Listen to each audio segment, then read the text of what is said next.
Tech Bio existe depuis 2007. De fait, on y pensait depuis bien avant.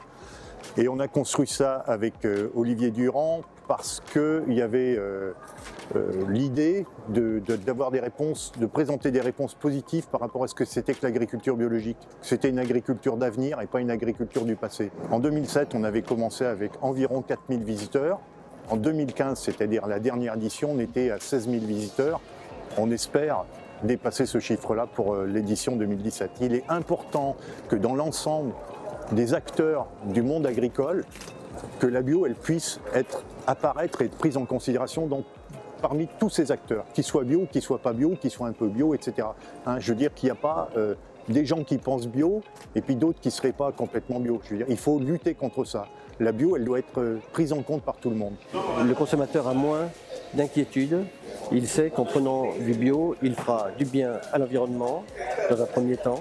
Il fera du bien à son voisin local et il fera du bien surtout à sa santé. Le Tech Bio, c'est une très belle vitrine parce que ça permet à l'agriculteur qui est en recherche, en demande, de trouver peut-être la solution sur le salon. C'est qu'il va, la question qu'il se pose, il va peut-être trouver la réponse sur ce salon.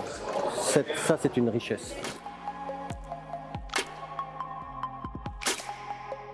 En fait, moi, le bio, c'est un cahier des charges, c'est le minimum syndical pour moi, entre guillemets, c'est-à-dire que je ne me vois pas faire autrement que de travailler en agriculture biologique. Aujourd'hui, par exemple, sur la ferme, on travaille avec la biodiversité, notamment les oiseaux et les chauves-souris dans le verger, où par leur présence en nombre, on va bioréguler les populations de tordeuses, par exemple du pêcher, des tordeuses orientales, et du coup, on ne va plus avoir besoin de faire quelques traitements que ce soit.